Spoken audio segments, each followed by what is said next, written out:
오늘 말씀의 제목은 왼손잡이 에훗입니다. 왼손잡이 에훗. 성경 말씀은 사사기 3장 12절에서 30절까지 좀 긴 말씀입니다만 우리가 다 같이 교독을 하도록 하겠습니다. 사사기 3장 12절부터 30절까지 제가 검정색 글씨를 읽고 여러분들께서 파란색을 읽으시면 되겠습니다. 이스라엘 자손이 또 여호와의 목전에 악을 행하니라. 이스라엘 자손이 여호와의 목전에 악을 행함으로 여호와께서 모압 왕 에글론을 강성하게 하사 그들을 대적하게 하시매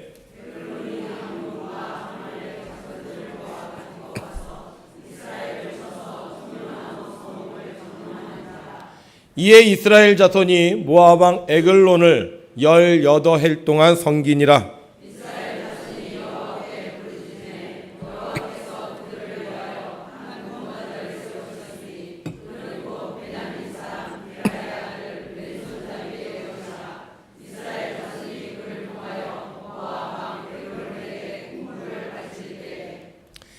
에훗이 길이가 한 규빗 되는 좌우에 날선 칼을 만들어 그의 오른쪽 허벅지 옷 속에 차고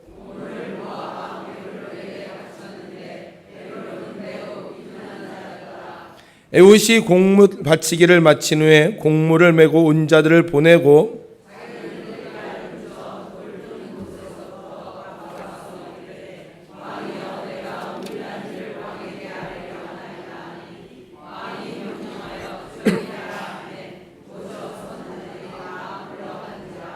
에훗이 그에게로 들어가니 왕은 서늘한 다락방에 홀로 앉아있는 중이라. 에훗이 이르되 내가 하나님의 명령을 받들어 왕에게 아뢰 일이 있나이다 하매 왕이 그의 좌석에서 일어나니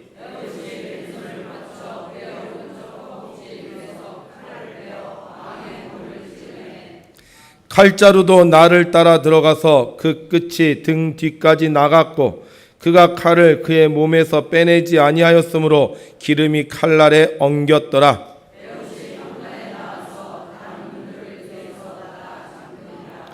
에훗이 나간 후에 왕의 신하들이 들어와서 다락문들이 잠겼음을 보고 이르되 왕이 분명히 서늘한 방에서 그의 발을 가리우신다 하고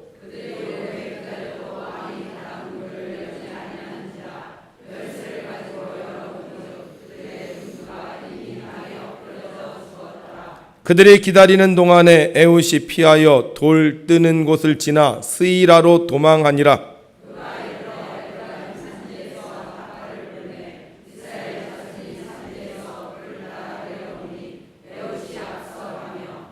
그들에게 이르되 나를 따르라. 여호와께서 너희의 원수들인 모압을 너희의 손에 넘겨주셨느니라 하매 무리가 에훗을 따라 내려가 모압 맞은편 요단강 나루를 장악하여 한 사람도 건너지 못하게 하였고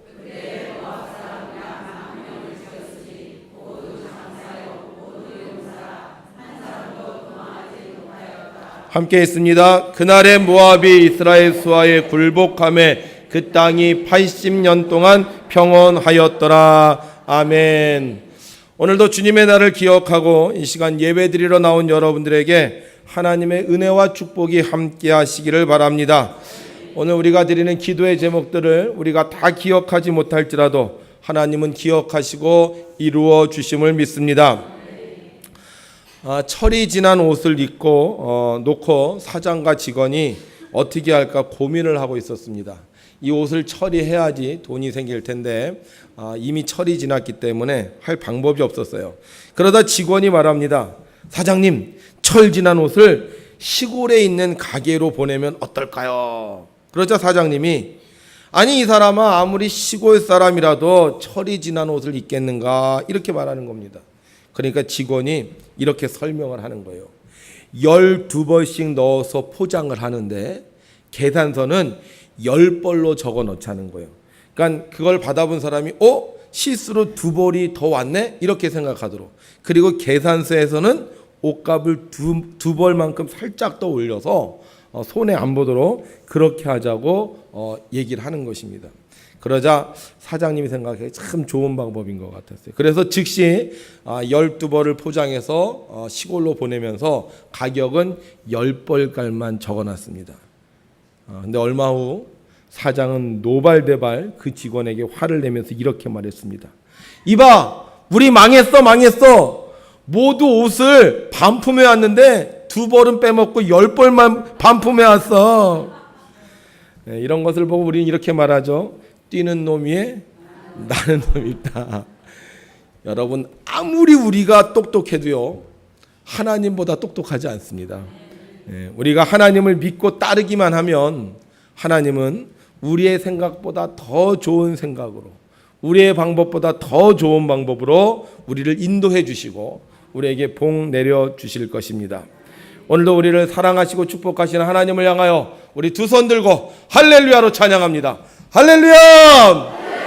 아멘! 오늘 하나님께서 여러분들의 찬양을 들으시고 여러분들의 인생을 더욱더 평안하게 인도해 주실 줄로 믿습니다. 이스라엘이 하나님의 계명대로 살지 않고 자기 멋대로 살았습니다. 그로 인해서 메소포타미아의 구산 리사다임을 통해 고통을 겪었습니다. 그 고통 속에서 하나님께 기도하자 하나님께서 최초의 사사를 보내셔서 그들을 구원하시고 40년 동안 평안하게 해주셨습니다. 이 최초의 사사가 누구였죠? 지난주에 말씀드렸어요. 복습하는 거예요. 최초의 사사 온니엘을 통해서 이스라엘 백성들을 40년 동안 평안하게 해주셨습니다. 그런데 이 온니엘이 죽자 이스라엘 사람들이 또 하나님께 악을 행하기 시작합니다.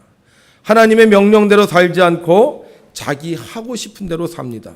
결혼도 마음대로 하고 직업도 마음대로 갖고 우상도 마음대로 섬기고 하나님이 그들을 보시고 너무 마음이 아프셨어요. 그래서 하나님께서 이들을 외면하십니다. 이들에게서 고개를 돌리십니다. 하나님께서 이스라엘을 돌보시지 않자 이번에는 모압 왕 에글론이 암몬과 아말렉 족속을 데리고 와서는 여리고성을 점령합니다. 그리고 18해 동안 이스라엘을 지배합니다. 여리고성은 이스라엘에게 있어서 매우 중요한 성입니다. 왜냐하면 이스라엘 백성이 가나안 땅에 들어와서 제일 먼저 정복했던 성이 바로 여리고성이에요. 이 여리고성을 무너뜨림으로 말미암아 이스라엘 백성은 자신감을 얻었고 하나님께서 이 가나안 땅을 우리에게 주셨다고 생각하는 그런 상징적인 성입니다. 근데 그 최초의 성 여리고성이 그만 적에게 함락돼 버린 것입니다.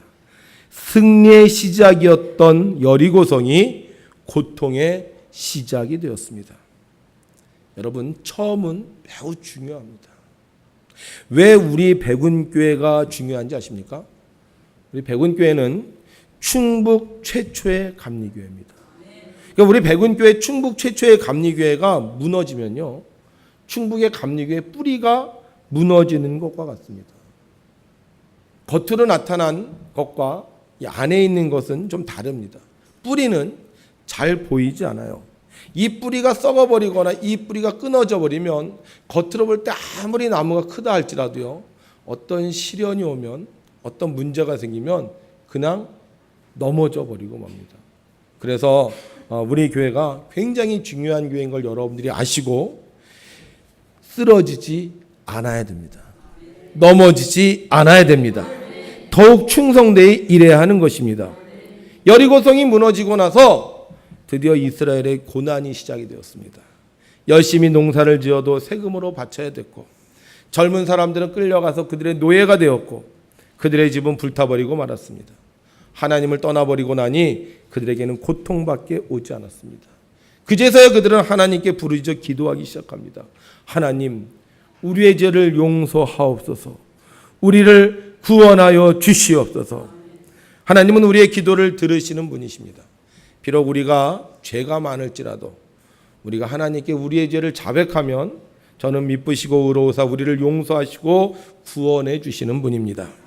하나님은 이스라엘의 기도를 들으시고 그들을 구원하시고자 용사를 찾으셨습니다. 누구를 보내서 이스라엘 백성을 구원할까? 누구를 보내서 이 고통에서 저들을 해방시킬까? 그런데 보니 한 남자가 채석장에 있는 것이었습니다. 그는 베냐민 사람 에훗이었습니다. 그런데 성경은 그에 대하여 이렇게 말하고 있습니다. 따라합시다. 베냐민 사람, 게라의 아들, 왼손잡이 에훗.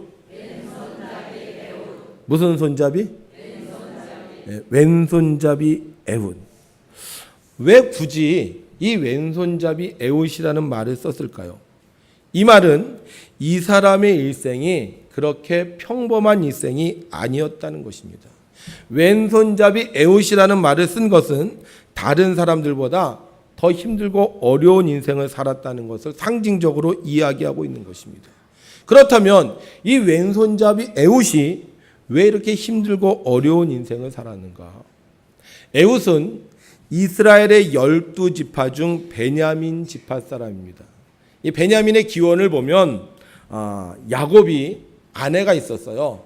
그런데 그 아내 중에 자기가 가장 사랑하는 라헬이 있었는데 이 라헬이 아기를 낳지 못하는 것이에요. 그러다가 어느 날 이 라헬이 임신을 해서 아들을 낳았습니다. 그 아들의 이름이 누구라고요? 요셉입니다. 요셉. 그런데 요셉을 낳으면서 라헬이 소원한 게 있었어요. 아들 하나만 더 낳았으면. 아들 하나만 더 낳았으면. 네, 아멘 하신 분들 아들 하나 더 낳으시기 바랍니다. 네, 아들 하나만 더 낳았으면 이렇게 소원을 했어요. 그런데 정말 소원대로 아들이 하나 더 생긴 거예요.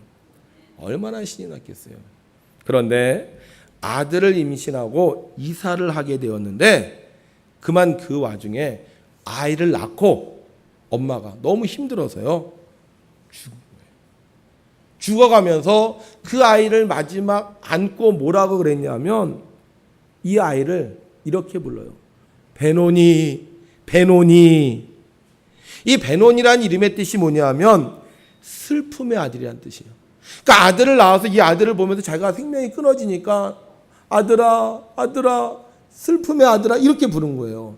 이거 우리나라 그 이름을 한번 바꿔봤어요. 슬플 애자에다 아들 자자 쓰니까 애자가 되더라고. 애자야, 애자야 이러면서 그냥 이 세상을 떠나버린 거예요. 그런데 남편 야곱이 생각해 보니까 이 아이의 이름을 애자라고 슬픔의 아들이라고 부르면 안 될 것 같아요. 그래서 이 아들의 이름을 새로 지어 주었습니다. 그 이름이 뭐냐면 베냐민이라는 이름이에요. 베냐민. 근데 이 베냐민이라는 이름의 뜻은요. 오른손의 아들이라는 뜻입니다. 우리나라 말로 딱 되더라고요. 오른 후 아들자 그러면 뭐예요? 우자가 돼요. 우자야, 우자야. 그러니까 오른손의 아들이라는 뜻이에요. 왜 오른손의 아들이라고 그랬겠어요? 그만큼 이 아들이 귀하다는 거예요. 야곱의 아내가 4명이 있었는데 그 중에 제일 사랑했던 아내 라헬. 그 라헬이 죽으면서 마지막으로 낳은 그 아들. 그 아들을 볼 때마다 누가 생각나겠어요? 라헬이 생각나겠죠. 그런데 만약 이 아들의 이름을 슬픔의 아들이라고 생각하면 그 아들을 볼 때마다 슬픔이 복받쳐 오를 거야. 그래서 베논이라고 하지 않고 베냐민. 오른손의 아들이라고. 너는 내 오른손과 같은 존재야. 너는 내 오른손이야. 너는 내 오른손의 아들이야. 이렇게 해서 그 이름을 베냐민으로 붙인 거예요. 그러니까 베냐민 지파는 무슨 지파?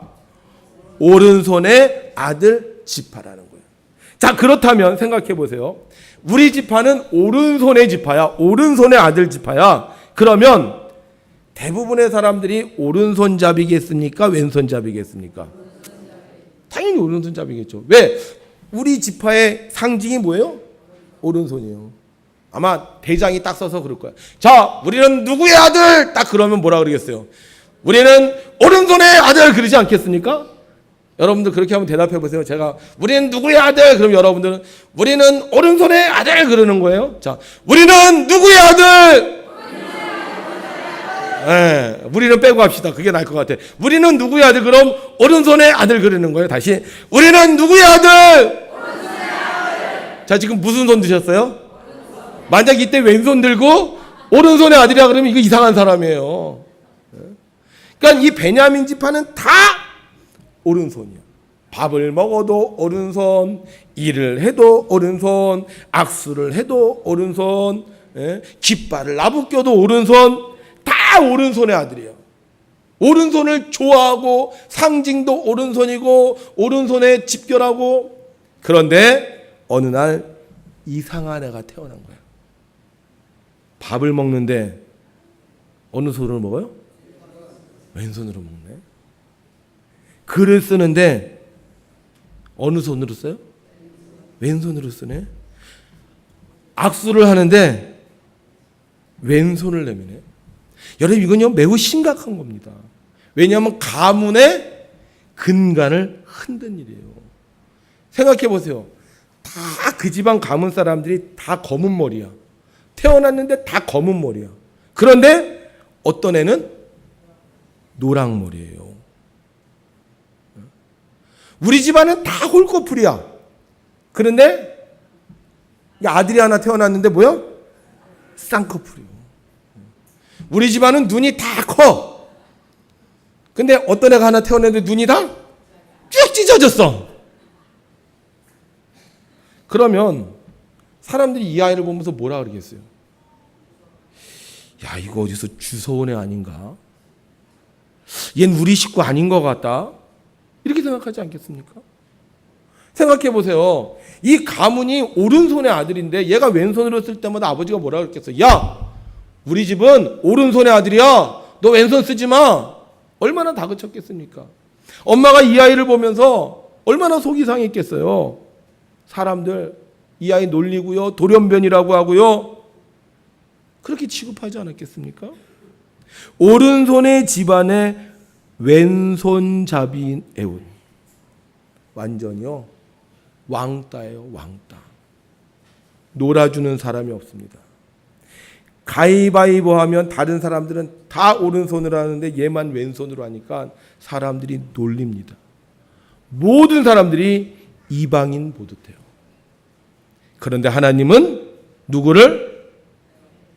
왼손잡이인 에웃을 구원자로 쓰시는 거예요. 왜 하나님은 이 왼손잡이인 에웃, 왕따인 에웃을 구원자로 쓰셨을까? 어떤 주석학자는 이렇게 얘기합니다. 이 왼손잡이라는 말에는 오른손이 불편한 장애를 가지고 있다는 것을 뜻한다. 그래서 오른손을 잘 못 쓰는 상태에서 이 왼손으로 살았는데 하나님께서 이런 약한 자도 들어 쓰신다. 그래서 하나님께서 이 에웃, 왼손잡이 에웃을 쓰셨다. 이렇게 얘기하시는 분들도 있습니다. 그런데 제가 성경을 묵상하는 중에 보니까요, 성경에 이런 말씀이 있었어요. 무슨 말씀이 있었냐 하면 3장 16절에 에웃이 길이가 한 규빗 되는 좌우에 날선 칼을 만들어. 자, 뭘 만들고 있었다? 날선 칼을 만들고 있었다는 거예요. 이 에웃이 에글론을 죽이고 나서 돌이킨 곳이 있는데 그곳이 어디냐면요, 돌을 뜨는 곳이라고 했습니다. 근데 이 돌을 뜨는 곳은 채석장이에요. 채석장. 그런데 그 당시 채석장은 뭐 하는 곳이었냐면요, 우상을 만드는 곳이었어요. 물론 에웃이 이 채석장에서 일했다는 말은 없습니다. 그런데 성경을 우리가 연구해 보면 이 채석장을 알고 있었다는 거예요. 그 어떻게 알았을까? 전 그렇게 생각해요. 왼손잡이 에웃이요, 놀아줄 사람이 없어요. 놀아줄 사람이 없어요. 가면 애들이 놀려요. 왕따 시켜요. 그러니까 이 에웃이 돌아다니다가 결국 어디를 갔느냐? 제 생각엔 그래요. 채석장에 간 것 같아요. 우리도 그렇잖아요. 어렸을 때 친구들하고 놀다가 친구들이 안 껴주면 어떻게 해야 돼? 혼자서 빙빙 돌죠. 그러다 어디가? 이렇게 뭐가 좀 신기한 게 있는데 가요. 가보면 뭐가 있어요? 돌이 있어. 그래서 애들 보면 이렇게 왕따 당해서 심심한 애들이 발로 뭘 차고 놀아요?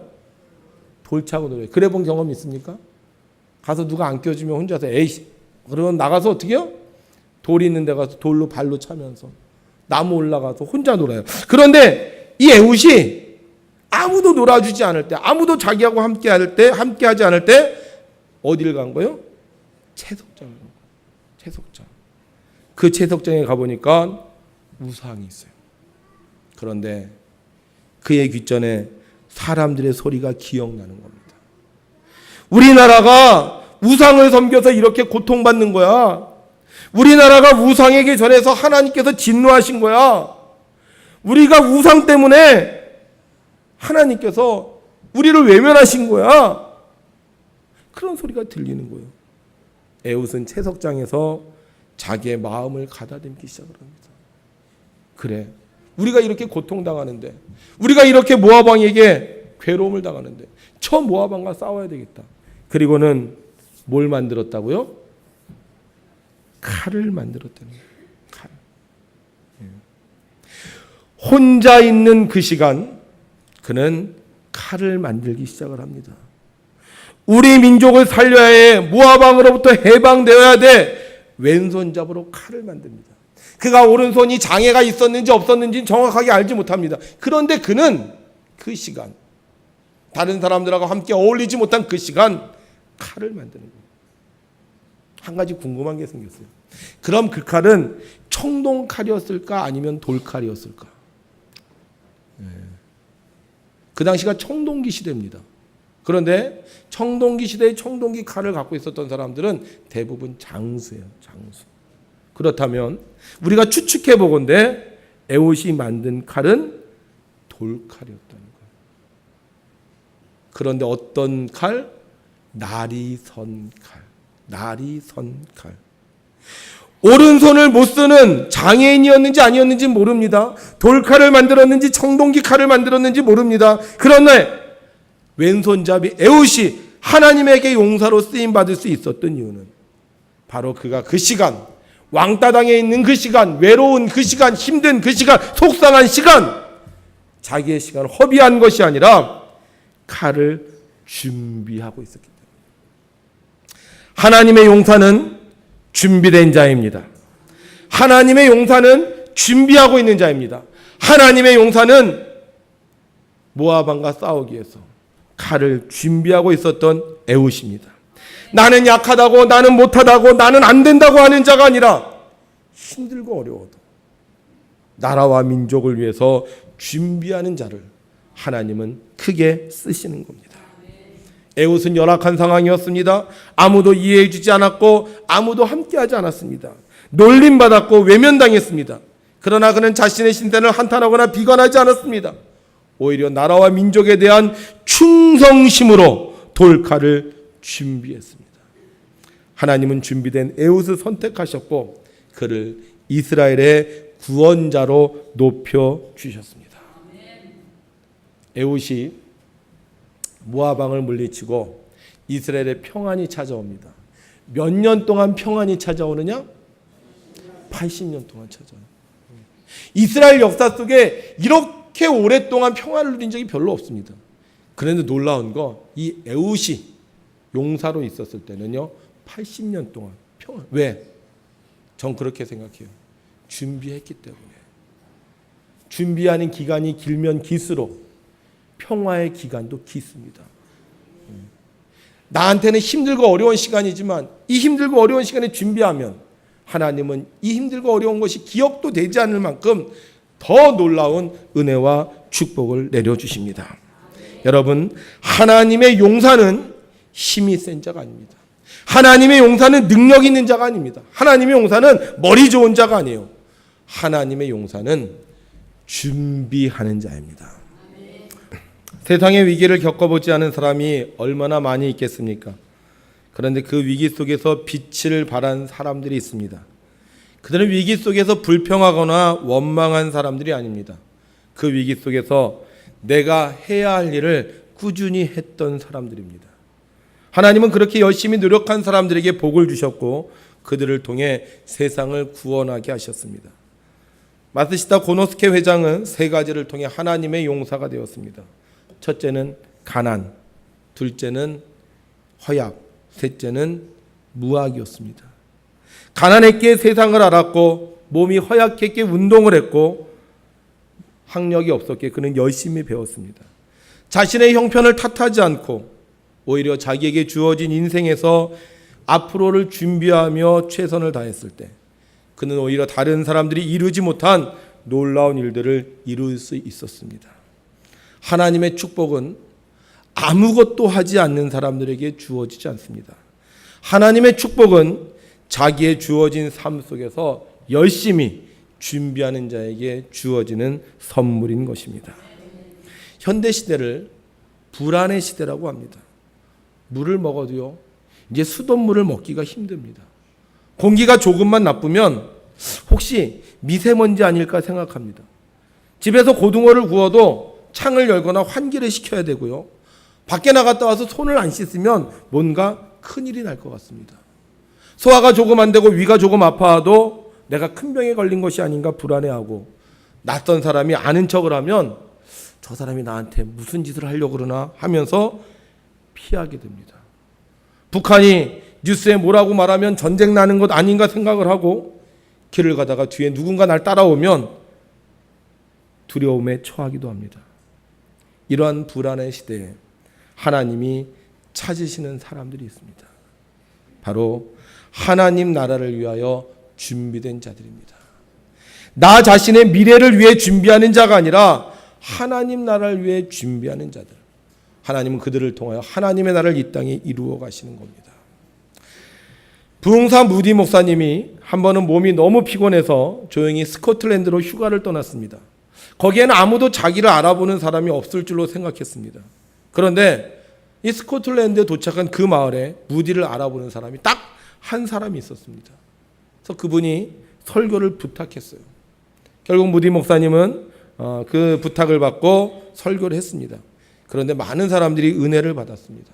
무디 목사님은 설교를 마치고 여기서도 나를 알아보는 사람이 있으니까 내가 쉬지 못하겠구나 하고는 거기를 떠나 다른 도시를 향해 가는데, 사람들이 쫓아와서 무디에게 이런 연락을 취했습니다. 무디 목사님, 저희가 어제 수요일 집회에 참석해서 큰 은혜를 받았습니다.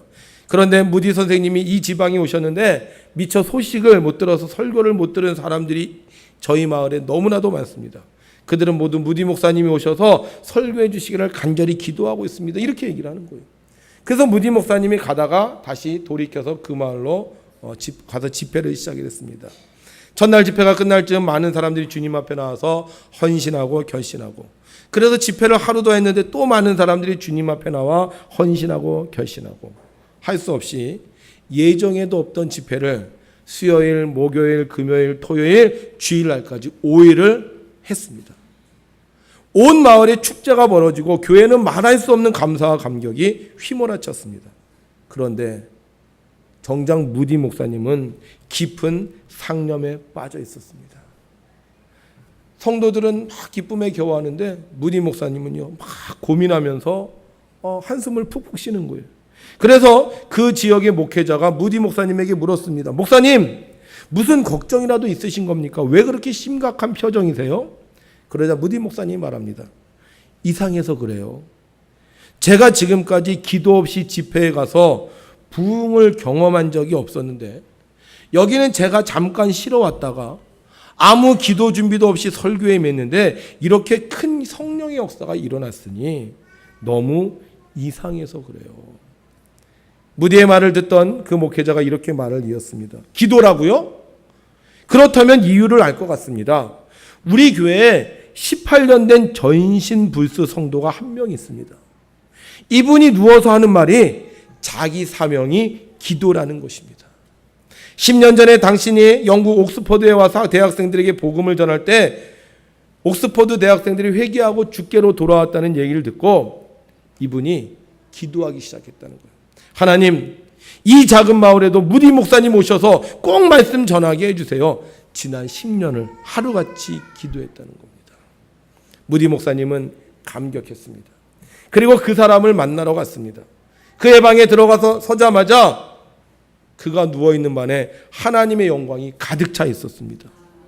무디 목사님이 깜짝 놀라서 말했습니다. 형제여, 주의 임재로 이 방이 영광으로 빛납니다. 그랬더니 그 사람이 이렇게 말하는 거예요. 예, 목사님, 주님은 언제나 제 삶을 풍성하게 해주십니다. 무디 목사님이 다시 말했습니다. 이렇게 주님의 은혜가 풍성할수록 사탄도 더 강력하게 역사하는데 사탄이 역사 안 했습니까? 하고 물었더니 그분이 말했습니다. 왜 안 오겠습니까? 가끔 옵니다. 사탄이 와서 뭐라고 말합니까? 예, 사탄이 저에게 이렇게 말합니다. 야, 너 말이야, 하나님이 안 계시지 않냐? 세상에 나쁜 죄인이 얼마나 허다한데 다들 건강하게 두 발로 돌아다닌다. 하나님이 진짜 계시다면 너같이 기도 열심히 하는 신자를 어떻게 이렇게 오랫동안 드러눕게 하실 수 있느냐? 이게 하나님이 안 계신 증거가 아니냐? 이렇게 말합니다. 그러면 저는 사탄아 물러가라! 이렇게 외칩니다. 그리고 나서 그래 사탄아, 내 말이 참 일리가 있다. 그런데 말이야, 십자가를 바라보면 하나님은 사랑이란 말이야. 자기 신세를 한탄하지 않고 하나님 나라를 위해 준비하는 사람이 진정한 하나님의 용사입니다. 사랑하는 성도 여러분, 하나님은 오늘도 하나님의 용사를 찾고 계십니다. 이 나라와 이 민족을 구원할 사람, 우리 교회를 부흥시킬 사람, 여러분의 가정을 살릴 사람, 힘이 없어도 능이 없어도 하나님을 사랑하고 교회를 위해 충성되게 살고자 하는 사람, 하나님이 그 사람을 들어 쓰시는 겁니다. 오늘 이곳에 오신 사랑하는 성도 여러분, 하나님이 오늘 여러분을 부르신다면 여러분들은 무엇이라고 대답하시겠습니까? 난 왼손잡이에요. 난 왕따예요. 난 알아주는 사람이 없어요. 난 배운 게 없어요. 난 시간이 없어요. 이렇게 하면서 외면하시겠습니까? 아니면 주님 감사합니다. 나를 써 주옵소서 하면서 순종하시겠습니까? 여러분, 하나님의 용사는 하나님은 나라를 위해서 준비하는 자입니다. 우리 사랑하는 성도 여러분, 이제 이 대한민국에 반드시 부흥의 시대가 다시 올 텐데 여러분들이 하나님 나라를 위해 준비하셔서 정말 이 나라와 이 민족을 살리고 우리의 가정을 변화시키며 교회를 부흥시킬 수 있는 하나님의 용사가 되기를 주님의 이름으로 부탁을 드립니다. 특별히 우리가 하나님 나라의 부흥을 위해 준비해야 될 것이 꼭 한 가지 있습니다. 여러 가지가 있겠지만 제가 여러분들에게 한 가지를 부탁을 드립니다. 그게 뭐냐 하면 따라합시다. 칭찬. 뭐라고요? 칭찬. 우리가 하나님 나라를 위해서 준비해야 될 것이 있는데 바로 칭찬입니다.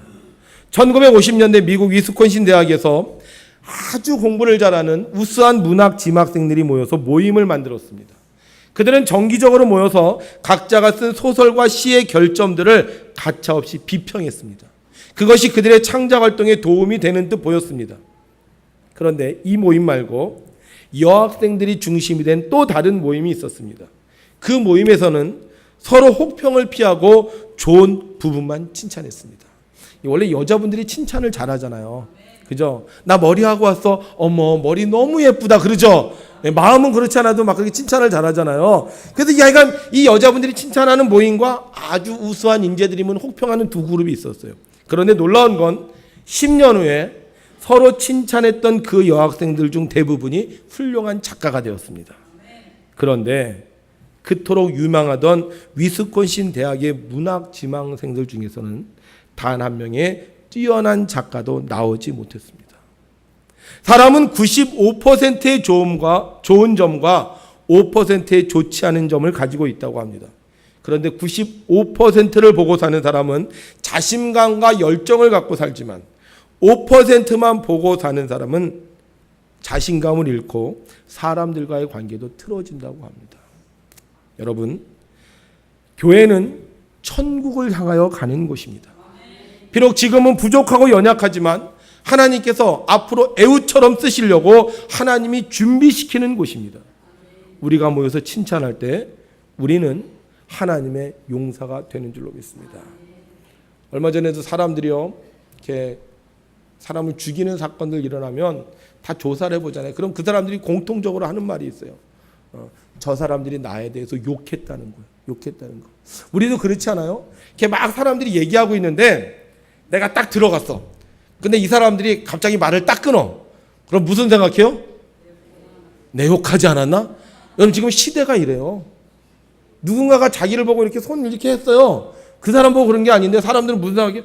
저 사람이 나보고 손가락질 했다 그래요. 심지어는요, 성도들 간에도 인사를 안 하고 지나가잖아요. 못 보고 인사를 안 하고 지나가잖아요. 그러면 나를 무시한다고 생각해요. 설교 시간에 졸잖아요. 그럼 제가 생각하기에 아니 우리 성도가 나를 미워하나? 이렇게 생각할 수 있어요. 할렐루야. 그럼에도 불구하고 뭐해라? 교회는 칭찬하는. 여러분, 부모가 자녀들한테 칭찬해야 돼요. 근데 자녀들한테 칭찬 안 하니까 애들이 집에 들어오기 싫어하는 거야. 남편과 아내가 서로 칭찬해야 돼요. 세상에서는 얼마나 칭찬합니까? 어머, 권사님 너무 잘하시네요. 장로님 정말 훌륭하십니다. 집에 가면 그래요? 그래요? 대답 안 하네? 집에서 칭찬해요. 남편과 아내가 칭찬해요. 교회에서 칭찬해요. 하나님 나라가 되는 거예요. 칭찬하지 않으면 하나님 나라는 오지 않습니다. 여러분들 생각해 보세요. 하나님 나라에서 하나님이 맨날 혼낼 것 같아요? 천국 가면 하나님이 너 뭐 하다 왔냐? 너 왜 이제 왔냐? 너 왜 그거 안 했냐? 이럴 것 같아요? 그렇지 않죠. 천국은 칭찬하는 곳이라고 생각해요. 그 천국을 준비하기 위해서 우리는 뭐 해야 된다고요? 칭찬하는 거예요. 우리 백운교회 성도들이 칭찬을 준비할 때 하나님께서는 여러분들을 하나님의 용사로 사용하여 주셔서 불안한 이 시대를 변화시켜 주시고 교회를 부흥시키시며 우리의 가정을 행복한 가정으로 만들어 주실 줄로 믿습니다. 다 같이 기도하겠습니다. 하나님 아버지, 오늘도 우리를 주님의 전으로 불러주시고 하나님의 말씀을 듣게 하시니 감사합니다. 세상에 분주한 것 많지만 우리가 하나님께 우리의 모든 것을 드렸사오니 하나님 우리에게 힘과 용기와 지혜와 능력을 허락하여 주셔서 하나님의 용사로 쓰임밖에 부족함이 없게 하여 주시옵소서. 나는 가끔 내 자신에 대해서 초라해짐을 느낄 때가 있습니다. 내가 몸이 연약하구나. 내가 머리가 정말 나쁘구나. 내가 가진 것이 없구나. 그러나 하나님은 그럼에도 불구하고 불평하지 아니하고 원망하지 아니하고 준비하는 자를 쓰신다는 것을 오늘 말씀을 통해 배웠습니다. 내가 부족하고 연약하지만 준비하겠사오니 하나님 나를 써 주시옵소서. 내가 칭찬하며 준비하겠사오니 내가 말할 때 우리 교회가 변화되게 하시고 우리 가정이 변화되게 하시고 우리 자녀가 변화되게 하시고 우리 성도가 변화되어지게 하여 주셔서 하나님의 나라를 이 땅에 이루어갈 수 있도록 역사하여 주시옵소서. 오늘도 우리를 꾸짖지 아니하시고 우리를 사랑하시며 칭찬하시는 우리 주 예수 그리스도의 이름으로 기도드리옵나이다. 아멘.